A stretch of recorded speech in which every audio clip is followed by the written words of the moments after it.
The Lesson of Anglicanism. Liberalism Will Tear You Apart, by Father Ed Tomlinson, posted to the Catholic Herald, Wednesday, 26 July 2017. A former Anglican chaplain to the Queen, the Reverend Gavin Ashenden, is spearheading a revolt in the Church of England Synod over the thorny issue of homosexuality. Anglicans are talking openly about schism. Catholics the world over should be watching very carefully. Anglicanism's real problem has always been a theological schizophrenia, the result, perhaps, of it having formed to appease a lusty monarch rather than to preach a creed with clarity. Ask 100 Anglicans what Anglicanism actually is, and expect 100 answers. The Church of England isn't really one church at all. It's an Erastian umbrella organization holding together, by virtue of the crown, a huge range of competing theologies.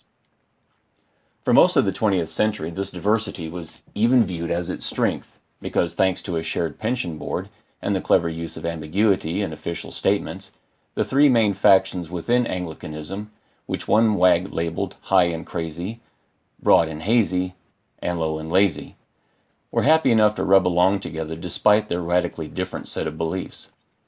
It seemed as if the Nicene Creed, a very loose application of the 39 Articles, and strong civic approval gave just enough common ground to hold the show together.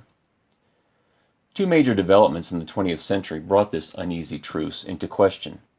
The first was the adoption of synodical governance, which led to a radical politicization of the Church of England.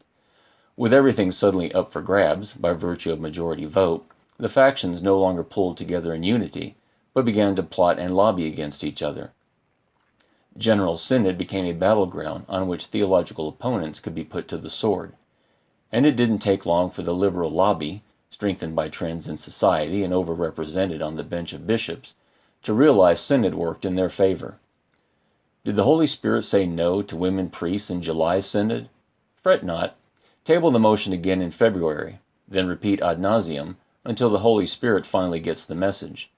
That is how democratizing the deposit of faith tends to work, though the system admittedly tends to favor Barabbas over Jesus. The second development, which disrupted Anglican unity, occurred when the Book of Common Prayer became optional, not mandatory. You are what you pray, lex orandi, lex credendi. With the shackles removed, parishes started to go their own way.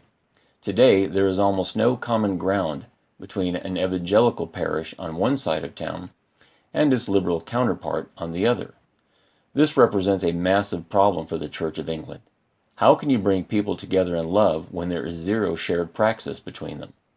The situation has become so grave that the Lambeth Conference can no longer be held, due to deep divisions even at the level of the episcopacy.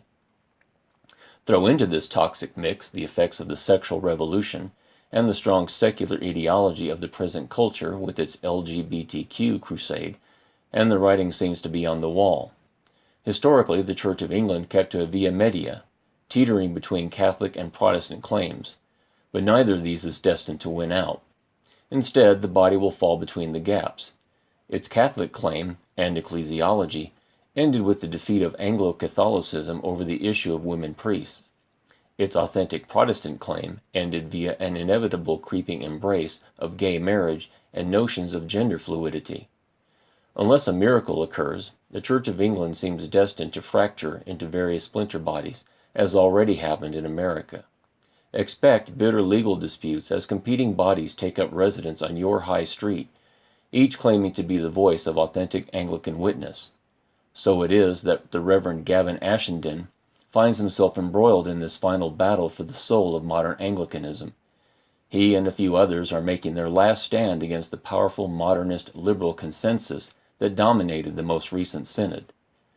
Catholic observers can take little pleasure from this unfolding saga, for we too wrestle bitterly with modernism at present. We too face the threat of division and of capitulation to the prevailing culture.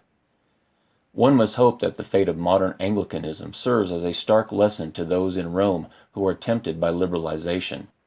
For there is now little doubt, given the experience of recent years, that orthodoxy unites Christian bodies via shared proclamation of truth, whereas liberalism only pulls them apart via ambiguity, worldly agendas, and rebellion.